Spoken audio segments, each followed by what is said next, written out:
Bueno, nosotros aquí vamos a empezar con este pequeño podcast sobre lo que son tres, se podría decir tres temas importantes. Vamos a hablar de procesos salud-enfermedad, ciencias sociales y su relación con la salud, y la sociología de la salud y la medicina. Tenemos como invitada a la doctora Georgina y vamos a empezar este podcast con unas preguntas. Doctora, desde su perspectiva como psicóloga, ¿cómo deberíamos entender hoy el proceso salud-enfermedad? Pues principalmente dentro de la psicología debemos entender el proceso de salud y enfermedad como un aspecto binario, ¿no? Está sano o enfermo, sino como un continuo dinámico bajo el modelo de aspecto biopsicosocial, en el cual se enmarcan pues tres grandes endes, que es lo biológico, lo psicológico y lo aspecto social. Por ejemplo, ¿no? En el factor psicológico lo que más llega a influir es la gestión del estrés crónico o el tema de la ansiedad. Y como una estrategia de afrontamiento para que se pueda llevar a cabo o para que puedan ustedes identificarlo, es que el estrés crónico llega a afectar lo que viene siendo nuestro cuerpo. De hecho, les puedo compartir así brevemente, el día de ayer atendí a un paciente que estaba pasando por ataques pues, entre estrés y ansiedad severos y había acudido a varios médicos porque pensaba que le iban a dar un paro cardíaco, porque dice que sentía una palpitación muy acelerada entre medio del pecho y pues corrió con el cardiólogo, ¿no? Y realmente el cardiólogo le dijo, ¿sabes qué? Pues cuando te vayan a intentar dar un paro cardíaco ni lo vas a sentir, nomás lo vas a vivir como tal, ¿no? O sea, no te estés generando ese agobio o ese estrés. Entonces, ¿qué pasa? Por eso les comparto que es muy importante manejar estas tres esferas: biológico, psicológico y social. ¿Para qué? Para que ustedes también dentro del ámbito de la medicina no nomás se vayan a la práctica empírica corporal, ¿no? De que tal vez tantos huesos, tantos músculos, los hemisferios, los órganos, etcétera, sino a generar dentro del tema de salud o enfermedad que sea con este modelo biopsicosocial. ¿Y qué pasa con este paciente, no? Pues ya platicando, lo checó también un psiquiatra, está medicado, y me dices que, Georgina, sabes que he tenido demasiadas situaciones que me han llevado también a pensamientos muy caóticos. Me dijo, se acerca una moto y siento que me van a matar o que me van a secuestrar. Y le digo, a ver, ¿qué ha pasado? ¿Qué ha acontecido para que te lleve a esas situaciones de caos, no? Y dice, platicando con el psiquiatra, me mencionaba que tal vez traigo un proceso de duelo no resuelto. Y le digo, más que nada, te sientes que estás muriendo en vida. Y cuando le dije eso, se quedó muy serio. Ya tengo tiempo tratando al paciente. Eh, y se queda serio y me dice, ¿de cómo es que adivinas? Y le digo, no es eso, le digo, pero hay que abrir, hay que hacer un zoom, no únicamente desde la perspectiva profesional, sino de lo que está pasando en el paciente. Y eso nos puede llevar a entender un poco más las situaciones y hacer un trabajo más equitativo, ¿no? Y esa parte nos genera también un lente clínico más amplio. Entonces, ¿qué pasa, no? Pues cuando una persona no puede manejar la ansiedad o el trauma, el cuerpo lo empieza a somatizar y eso genera una tensión, una inflamación, un problema digestivo, un dolor corporal, ¿no? Entonces, eso sí se puede llegar a ver que tal vez ustedes se van a dar cuenta en su práctica profesional, que dicen, los estudios salen bien, entonces la patología que menciona el paciente, ¿de dónde surge o de dónde viene, no?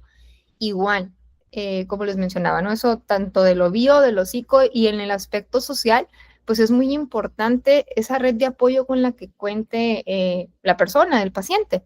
¿Por qué? Porque en relación a la calidad de la relación, tanto con la familia o con aspectos de amistades en ámbito social, pues es un aspecto que va a llegar a amortiguar, si lo quieren ver así, la forma de cómo se vaya a llegar a desarrollar la enfermedad, ¿no? Entonces, en resumen, chicos, para no divagar tanto, la salud pues es la capacidad de adaptarnos y encontrar un significado a pesar de los desafíos biológicos, psicológicos y sociales. De hecho, doctora, es realmente interesante ver cómo, pues en su práctica o más bien en su día a día, usted puede tener este tipo de relación con lo que es en sí, lo que es médico o paciente, se podría decir. y ver en estos aspectos, pues siento que es realmente importante como el relacionarlo. Y pues hablando de esto, usted, como nos comentaba en su práctica, pues ¿cree que hay algún tipo de aspecto psicológico, aparte de los que nos mencionó, y social, que influyen más en una persona de cómo vive en sí, como lo que es la salud y la enfermedad? Considero que muchas de las situaciones traen una raíz, y claro, se los voy a mencionar desde mi línea de trabajo, que es la familia, ¿no? O sea, ¿quién les enseñó? ¿Cómo simplemente, y vamos así, ¿no? ¿Cómo fue la cultura de esta persona en la infancia, en su etapa de crecimiento, desde lo más básico? En la alimentación, en el cuidado, en la demostración de afecto, en la vinculación, en la expresión, porque hay que recordar que el tema de la ansiedad viene mucho de estar sobrepensando en el pasado y no, o sea, no estar viviendo el presente o de tener una visualización muy caótica del futuro. Entonces, ¿qué pasa, no? ¿Cómo te han sembrado o cómo te han generado ese aprendizaje o cómo te han vinculado con el tema de la vida? Entonces, hoy por hoy, me atrevo a decirlo, que vivimos en general una vida muy acelerada por cuestiones de rutinas, por cuestiones de obtener más, por cuestiones de saber más, porque ya tenemos toda la información a un clic, pero tanta información que tal vez no nos han enseñado a cómo procesarla. Entonces, todo nos ha generado vivir más deprisa y no percatarnos de uno mismo, ¿no? A veces yo les comparto a los pacientes de una manera sencilla cuando ya están en aspectos muy ciclados. Les digo, a ver, les digo, fueron a la primaria. Y me dicen, no, pues que sí. Les digo, y se aprendieron las tablas de multiplicar. Y me dicen, sí. Les digo, ¿por cuál empiezan? Y normalmente me dicen, por la del cero. Le dije, esa nunca nos las enseñan en la escuela, le digo. Me dice, nada, que sí, psicóloga. Les digo, normalmente nos enseñan las tablas de multiplicar por la del uno. Y si decimos la tabla, dice 1 por 1, 1. Y se quedan, ¿no? Como reflexionando. Y les digo, 1 por 1, 1 es que si tú no estás bien contigo mismo, va a ser muy difícil poder estar bien con los demás, ya sea con familia, amistades, compañeros laborales. Entonces, les digo, hay que voltearse a ver a uno sin miedo, sin crítica, sin temor, pero normalmente me voy a la raíz familiar, pues te enseñan esa convivencia en relación a la crítica, ¿no? No, pues mira, cómo estás subiendo de peso, cómo comes, ay, esa ropa no te queda, no te pongas esto. Entonces, normalmente lo que se escuchan los pacientes, pues ya empieza a generar un tema de enfermedad, empezando por lo emocional y de ahí conllevando a la física. Y de ahí hacemos un efecto dominó con la social de, pues, no querer sociabilizar o no querer vincularse. Entonces, todo está conllevándose a una situación, a una circunstancia, y ya como me mencionabas, Melina, la raíz, en lo personal, yo digo que es la base primaria del ser humano, pues que es la familia.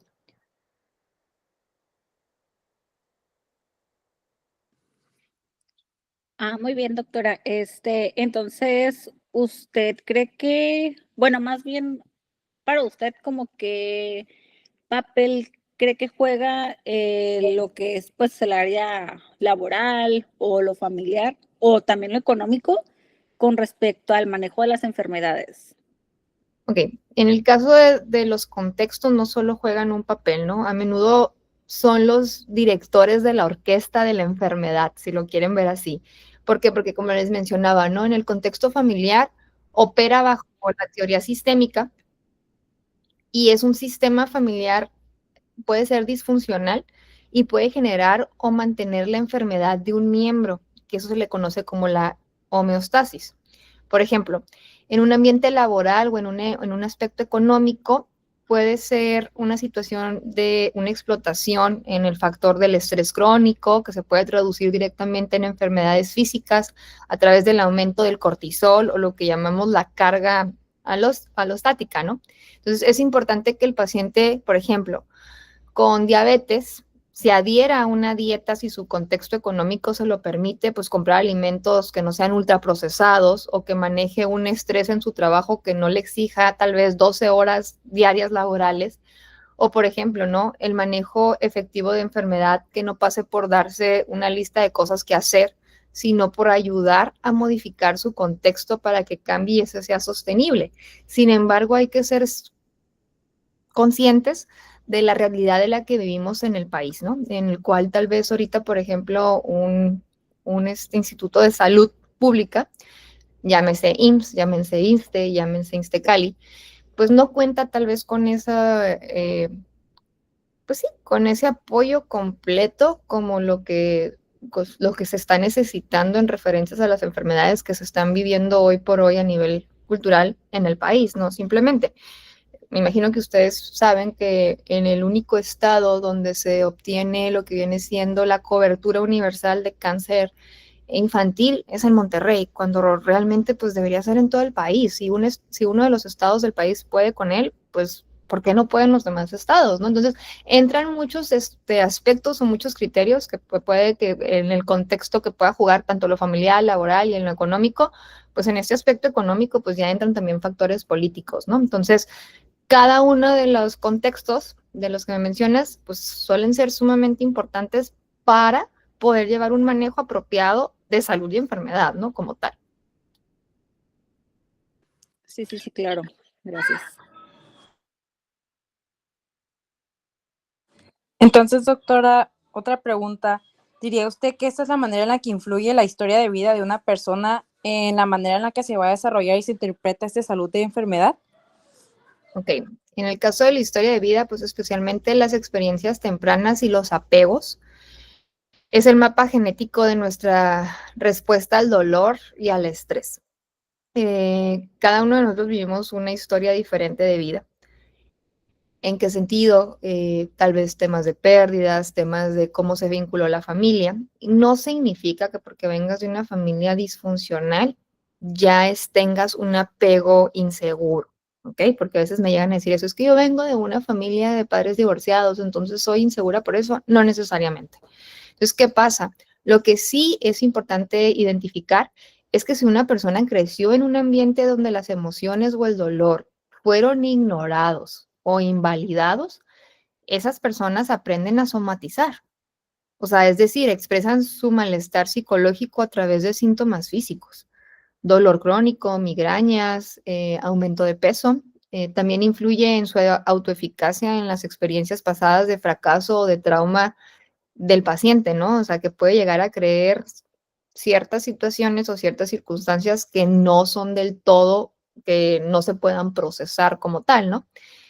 Y como psicóloga, pues buscamos entender la narrativa de la enfermedad. En el caso, por ejemplo, de mis pacientes bariátricos, pues es creer el paciente qué está causando, por ejemplo, este aumento de peso, qué le enseñó su familia sobre la debilidad o la fortaleza. Al entender la historia de vida del paciente, podemos también desmantelar ciertos guiones que lo han estado bloqueando y creando una nueva narrativa de sanación y también de comprensión y autoaceptación. Entonces, ¿a qué voy? Eh, por ejemplo, se los comparto, ¿no? Lo que más trabajo son los pacientes que entran a cirugías para pérdida de peso. En términos médicos, sus futuros colegas a mí me dicen, Georgina, yo corté 60% del estómago, no hay cómo tenga un rebote este paciente, sino es que o no cambia sus hábitos o no se adhiere a la dieta o el estómago es un músculo que vuelve a crecer. Va, doctor. Entonces, mi chamba es que el paciente sea consciente de qué fue lo que lo hizo subir de peso. Y en ocasiones no es la ingesta calórica lo que lo hizo subir de peso. Abrimos la caja de Pandora emocional y pues viene un abuso, viene violación, viene tal vez violencia intrafamiliar, temas de divorcios, temas de duelos no resueltos, algún tema de un aborto en su etapa de la adolescencia. Entonces, o sea, son muchas otras circunstancias que llegaron les digo, llegan a ponerse como un caparazón de protección y de dejar de lado a la sociedad como tal, ¿no? Entonces, esa parte de buscan el rechazo al contacto, al aspecto emocional. Entonces, son muchas cosas que se pueden llegar a involucrar. En esto vendría incluido lo que serían las señales que indican que estos malestares emocionales están comenzando a convertirse en alguna enfermedad o en algún proceso de enfermedad. Puede llegar a tener, pues más que nada son señales un poco más claras, ¿no? O sea, para mí no es la intensidad de la emoción, sino la pérdida de flexibilidad y el deterioro funcional que puedes llegar a tener, ¿no? Por ejemplo, la pérdida de flexibilidad en la persona se vuelve rígida, sus pensamientos, sus emociones o conductas, ¿no? Entonces los mecanismos de afrontamiento hacia un aspecto de salud llegan a desaparecer, ¿no? La persona recurre solo a conductas evitativas, aislamiento, abuso de sustancias, adicciones, atrancones. Entonces, según para manejar temas de ansiedad o temas de estrés, pero realmente hay una ausencia de alternativas. O sea, piensa que ya no hay más. Entonces, si me preguntas, por ejemplo, que llegan a ser señales, pues considero que sí, ¿no? Otro punto también es el deterioro funcional, ¿no? El malestar, pues, de empezar a invalidar áreas claves de su vida, el insomnio, por ejemplo, que ya no es ocasional, sino que llega a ser crónico y se le hace una costumbre, o el rendimiento laboral suele recaer, las relaciones interpersonales se vuelven tensas o se rompen o ya se llegan a aislar las personas. Por ejemplo, cuando el sufrimiento emocional comienza a organizar la vida de la persona y ya ha estado de ser un malestar a un proceso de enfermedad que requiere tal vez intervenciones inmediatas más fuertes, ¿no? Entonces, considero que les digo que es un efecto dominó o que una cosa vaya a estar sobrellevando a otra. Doctora, entonces hablábamos de las condiciones de vida de las personas y su rutina. Entonces, ¿usted estaría de acuerdo con que la cultura del paciente influye en la forma en que va a interpretar o buscar ayuda para sí mismo? Claro. Y más que nada es cómo le enseñaron a pedir ayuda. Recuerden que el hecho de estar enfermos o el hecho de estar mal en algo ya genera un punto de vergüenza. ¿Qué va a pensar de mí el médico cuando yo llegue al consultorio y me vea con esta obesidad o me vea con este sobrepeso?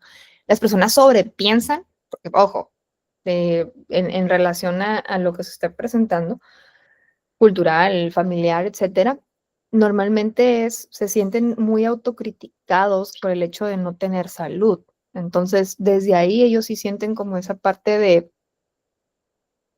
vergüenza. Es uno de los puntos más claves que se llegan a ver, ¿no? Y otro punto, pues sí, la desigualdad de poder afecta la toma de decisiones de forma crítica al generar una asimetría en la información, ¿no? ¿Qué pasa, chicos? Hay que darnos cuenta que, por ejemplo, de ahí entra, ahí me voy a ir un poquito a ampliar, ¿no? Aspectos sociales, aspectos académicos, como va a ver el paciente que se los van a encontrar todos los días en los pasillos del hospital porque les duele algo y realmente lo que quieren es nada más llegar a ser escuchados. Va a haber pacientes que no les gusta ir a los hospitales porque se sienten que van a estar juzgados o no se sienten o sea, no quieren ir al médico por temor o por vergüenza. Entonces, son muchos factores los que pueden llegar a generar, ¿no? Y ojo, la consecuencia pues es la desconexión y el paciente se siente ajeno a su propio proceso y su voz se silencia y eso puede generar pues una alteración más severa en el tema de la enfermedad que se esté presentando o en la afectación de su salud.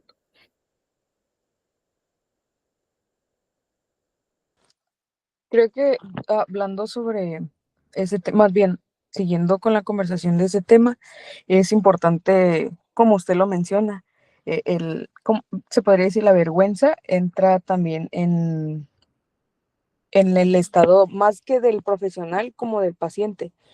Y a base a eso, le quiero hacer una pregunta.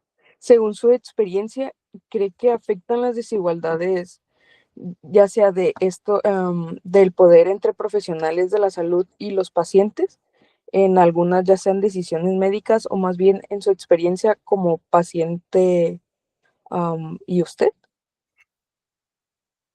¿En qué sentido, Melina? En el sentido de que, por ejemplo, hablando ya en el tema de las ciencias sociales, Ujú. en el aspecto de que si cree que dependiendo, como usted lo menciona, estas vergüenzas o estos procesos que tienen los pacientes dependiendo de su crianza, más bien de sus culturas, como lo mencionaba mi compañera, cree que también afectan las desigualdades, ya sea familiares o más bien laborales y económicas. Claro, ¿no? Porque al final de cuentas es un todo. O sea, por ejemplo, Georgina Alsina, no nomás es familia, sino pues también es el papel en mí, por ejemplo, del tema académico, del papel en mí como persona social, el papel en mí en parte como ciudadana. Entonces, claro que llegan a influir, porque ojo, por ejemplo, en el caso de lo que estaban mencionando ahorita, la cultura, pues es un lente a través del cual el paciente interpreta todo, ¿ok? La práctica, llegamos a observar, por ejemplo, y es muy común, lo voy a poner aquí como un ejemplo, ¿no? ¿Cómo cree el paciente que causó su enfermedad? Y hay personas que dicen, es que, por ejemplo, la ansiedad, ¿no? O el estrés o así. Y va a decir, ay, no, pues es que la gente me tiene envidia o es un factor genético. O sea, empiezan como que es que también mi mamá tenía ansiedad, entonces tal vez me la pegó, me la heredó. Y así de que te quedas, ok. Y entonces hay cosas que dices, bueno, tienen un punto claro de lo que es, y en otro es tanta información, si lo quieren ver así, en el aspecto cultural, que tal vez todo ingresamos a redes o ingresamos a los videos o a TikToks y no saben, la gente hoy por hoy no sabe filtrar lo que realmente es información con un lente o con un ente científico y cuál es información de una opinión de alguien más. Entonces, eso también en el aspecto del ámbito médico en general nos genera un caos, ¿ok? Y tal vez a eso se van a llegar a enfrentar ustedes, en que es que ya revisé y el medicamento que necesito para curarme de esto está, necesito la receta, porque tal vez es un medicamento controlado, ¿no? Me llegó a pasar con una paciente que quería un medicamento controlado y que, es que psicóloga, por favor, ¿me puede hacer usted la receta para poder, tener tal medicamento? Y yo di la idea como psicóloga, yo no puedo extender ningún tipo de recetas. No, sí, yo revisé y usted tiene la facultad. Y yo así de, pues aquí en México le digo no, o sea, en Estados Unidos sí, pero normalmente se le digo, es el médico psiquiatra, no es el psicólogo.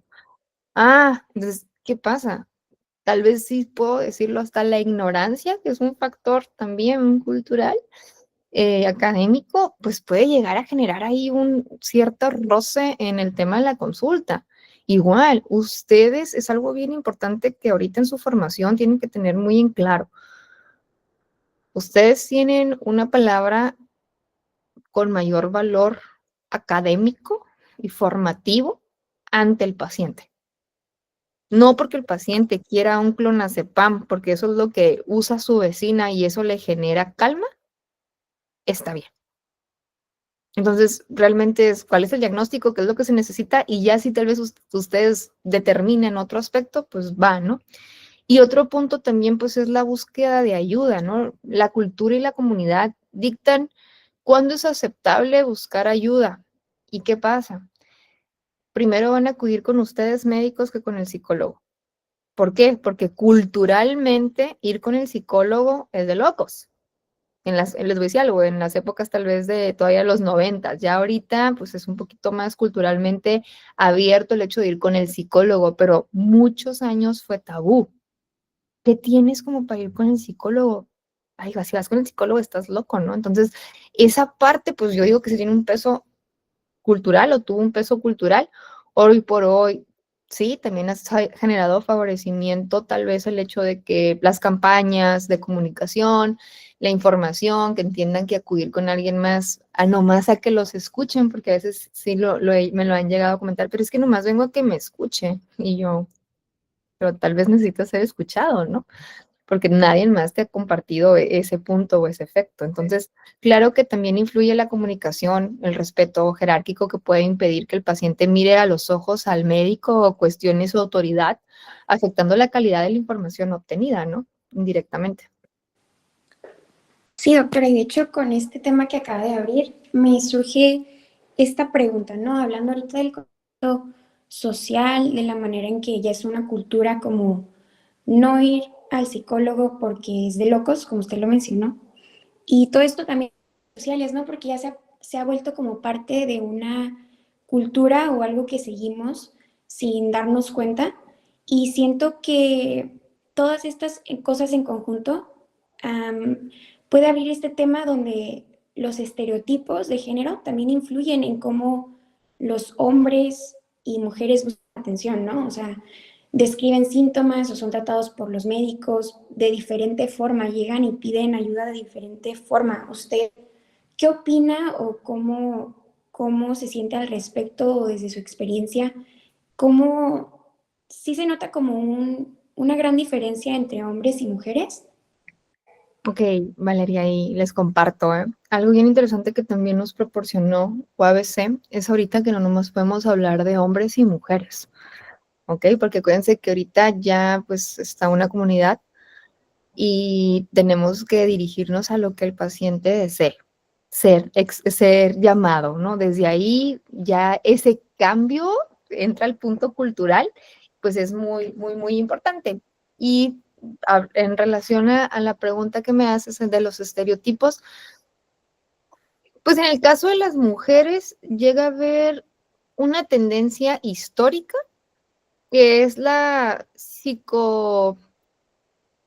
pues que las pacientes indirectamente dentro de la psicología llegan a generar más síntomas, si lo quieren ver así, ¿no? O son más propensas a quejarse de un dolor crónico, pero con frecuencia somos etiquetadas, ¿no? En que, ay, es que es histérica, es que es ansiosa, ay, es que ya se le está botando el tornillo, ¿no?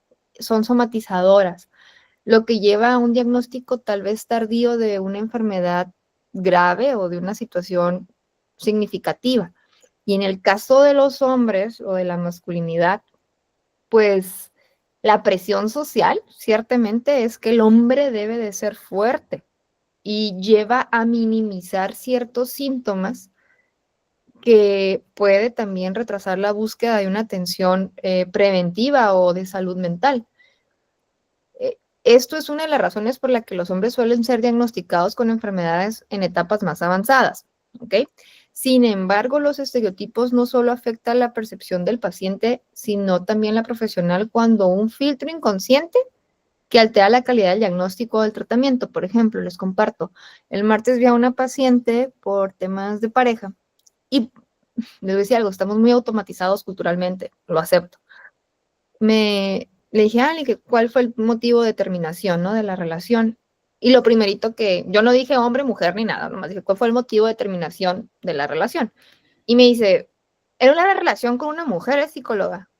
Y yo, ¿cuál fue el motivo de la terminación de la relación? O sea, la relación no importa si había sido con un marciano, o sea, el hecho era cómo ella tal vez se va a sorprender la psicóloga o tengo que decir que es una mujer porque tal vez va a cambiar el tema de la vinculación. Pues no, estabas con otro ser humano y se acabó, ¿no? Entonces, esa parte también de cómo llega a influir el hecho de la aceptación de mis sentimientos también tiene mucho que ver, ¿no?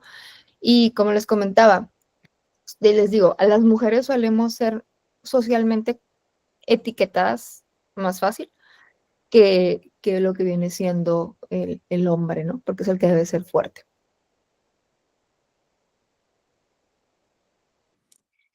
Doctora, y pues siguiendo el hilo de lo que le acaban de preguntar, o sea, de que antes era mucho de que la gente no acudía a terapia, de que estaba muy como estigmatizado de eso.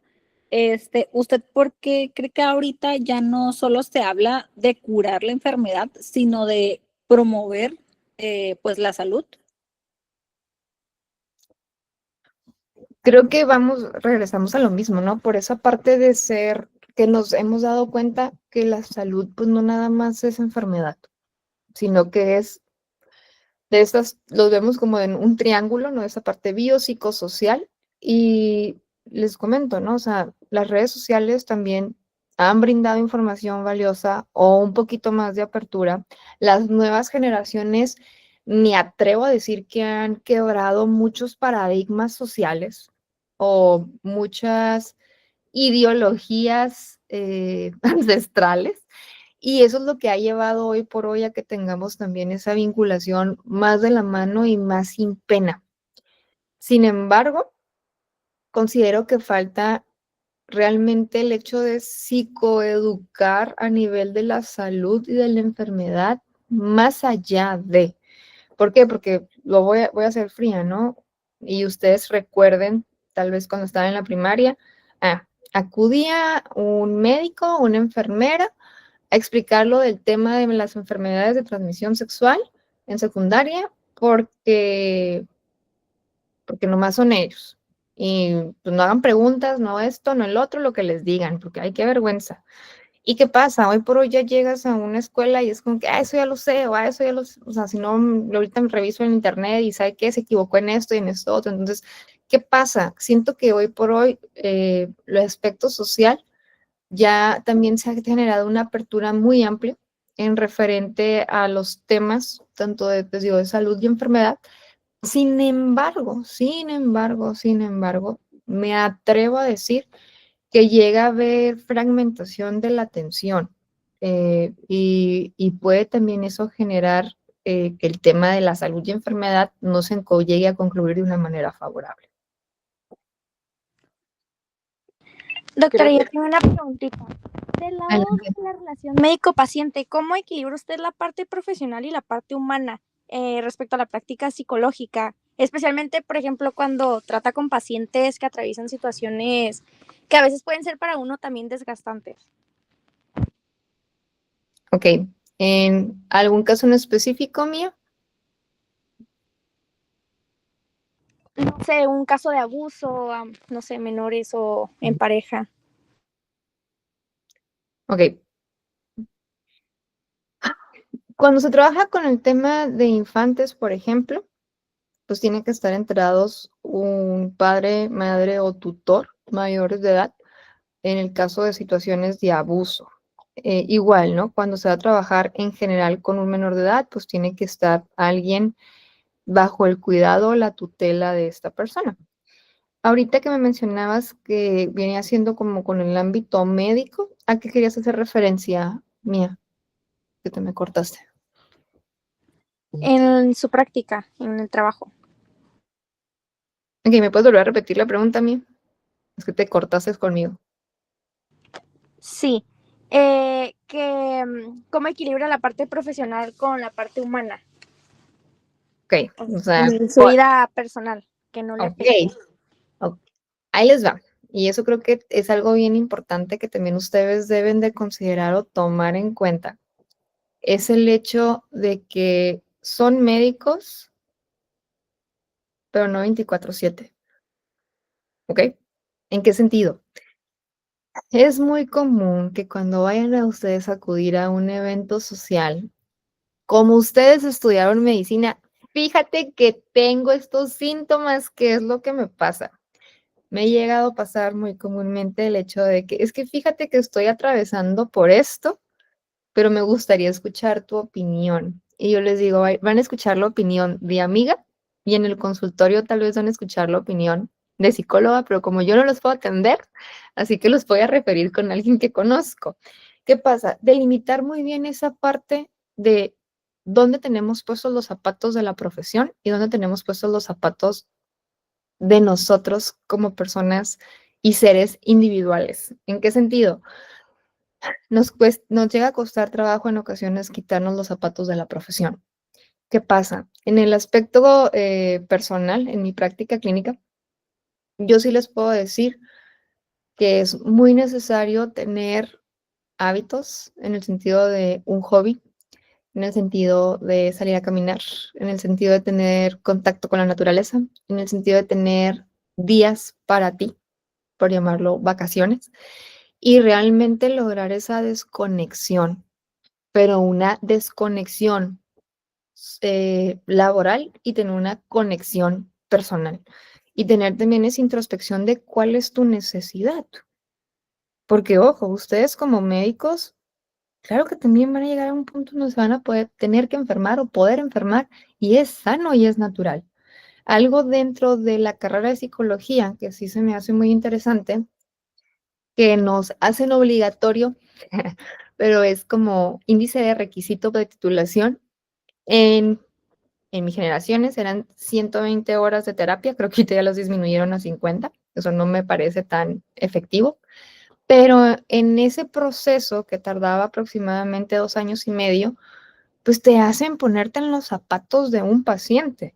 Entonces, te hace también ver y entender el hecho de ser empático, no nomás de aprenderte el concepto de empatía, sino de entender la empatía desde la postura personal y llegando a tocar y hacer una radiografía de tu vida.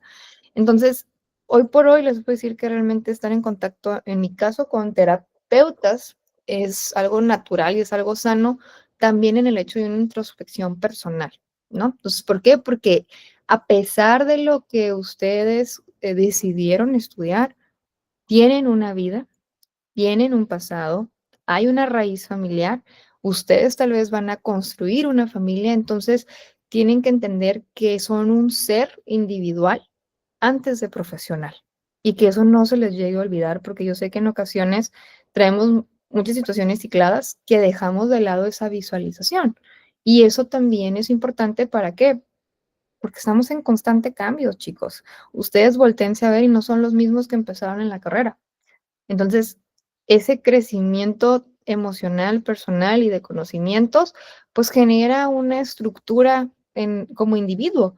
Y esa estructura como individuo, pues conlleva caídas, conlleva retos, conlleva angustias, conllevan aprendizajes, satisfacciones, momentos buenos, momentos de tristeza, momentos de felicidad, pero es el hecho de cómo llegar a saberlos manejar.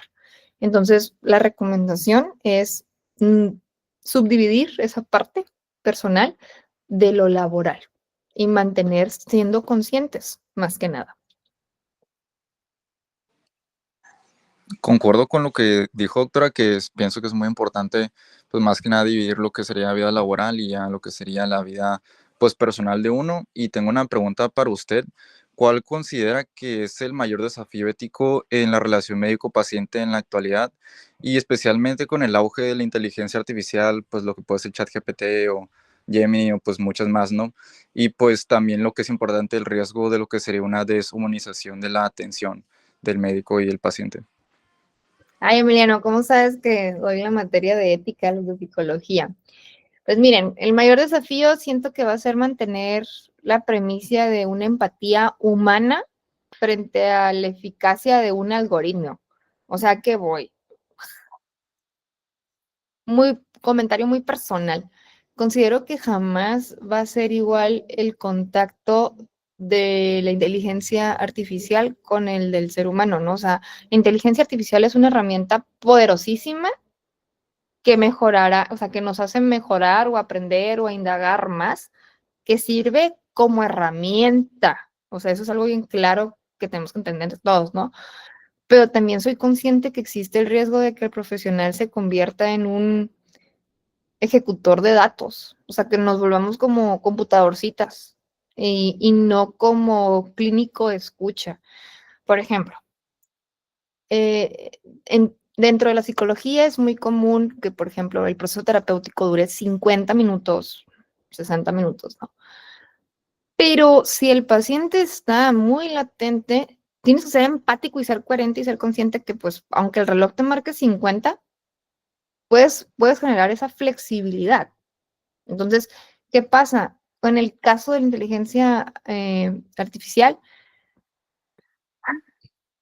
pues siento que, espero que no pase, llegar a ser una deshumanización, se puede decir, que a través de la pantalla el paciente deje de ser un sujeto como una bibliografía y se convierte en un conjunto de datos al final del día. O sea, ¿a qué voy? Siento que el contacto humano es lo que también genera ese tacto, esa sanación, ¿no? Hasta el hecho, ¿no? Y ojo, pues éticamente debemos asegurarnos de dos cosas, ¿no? Primero, que la inteligencia artificial no introduzca sesgos de algorítmicos que pueda generar desigualdades históricas o que pueda generar tal vez algo que pueda desatar más agobio, más angustia a la humanidad. Y otro punto, pues, es la responsabilidad, ¿no? Que cada uno tenemos en relación a esta parte de cómo ejecutamos nuestra práctica diaria. Y claro, otro punto aquí, como les mencionaba, ¿no? Muchos pacientes ya llegan con un diagnóstico predeterminado y cuando preguntas quién hizo ese diagnóstico, o un video de TikTok, o un reel, o es que le pregunté a San Google, o es que lo vi en la noticia de no sé qué parte. Entonces, ¿qué pasa? Aunque el paciente nos llegue con un diagnóstico, solo el humano puede llegar realmente a identificar muy específico los aspectos de, es como les comentaba, ¿no? Del paciente que me dijo que tal vez le iba a dar un paro cardíaco, que fue con el médico y descartó el paro cardíaco, pero él, me imagino que se puso a googlear o que se puso a leer y o sea, se dio cuenta de muchas cosas y todas las cosas que las leyó, se fue a lo más caótico, lo somatiza, pero ¿qué pasó? No supo filtrar lo que la inteligencia artificial tal vez le supo dar, o lo que googleó, o lo que vio. Entonces, realmente la ética, pues, es basarnos en los conocimientos, mantenernos actualizados, cómo permanecer tal vez a un grupo colegiado, donde podamos tal vez también intervenir con otros seres sociales, en el sentido de otros compañeros, otras directrices, y hacer un trabajo multidisciplinario. Eso es algo que en lo personal, día a día sí les hago ver, ¿no? Y me encanta porque con el equipo multidisciplinario que trabajo acá en Mexicali, el médico entiende esas tres esferas. En el sentido de, ocupo yo de la mano derecha de mi anestesiólogo, ocupo mi mano izquierda, que es la enfermera, necesito a la psicóloga, necesito a la nutrióloga, necesito al fisioterapeuta, necesito, o sea, no quiere aventarse todo el médico. O sea, el médico sabe que su chamba es entrar al quirófano y hacer su procedimiento gastrointestinal, porque esa es su especialidad y esa es su actualización que tenemos, pues, cada periodo. Pero no, él no quiere ser un todo. Aunque tenga un conocimiento general de todo, sabe que no es el especialista. Entonces, de la mano va esa parte, me imagino, de la ética profesional en el entorno laboral.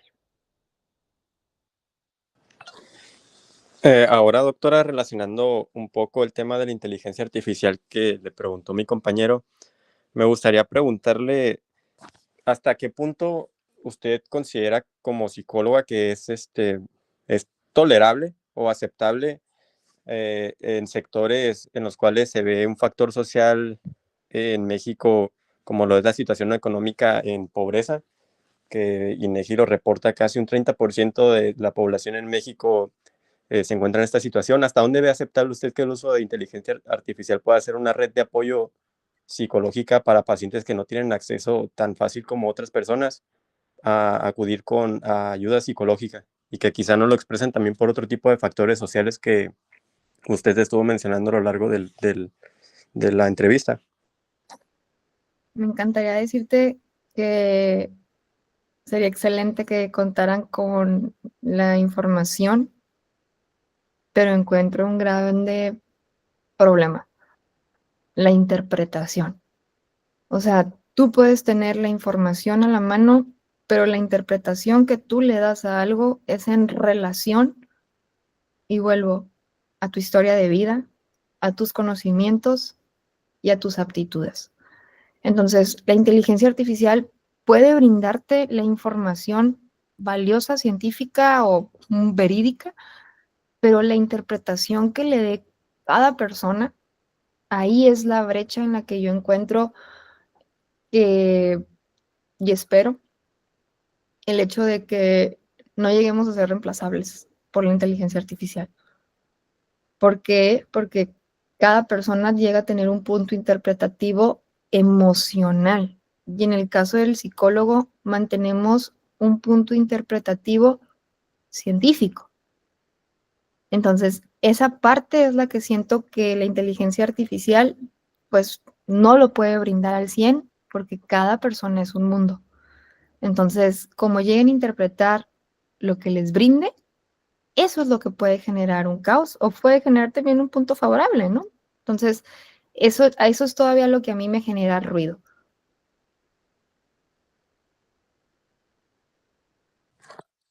Bueno, doctora, creo que nos dio aparte de una muy buena entrevista, se podría decir, nos dio muchísima información para poder reflexionar de lo que vemos día con día o también lo que vamos a ver terminando nuestra carrera y ejerciéndolo de la mejor manera. Y en sí, pues nada más queda agradecerle por darnos un poco de su tiempo, o más bien mucho de su tiempo, y quedamos nosotros muy agradecidos con usted por darnos una explicación tan detallada, se podría decir, y tan buena. Entonces, mis compañeros y yo le agradecemos y le damos y nos despedimos nosotros aquí del podcast. No, gracias a ustedes por considerarme en la invitación, chicos.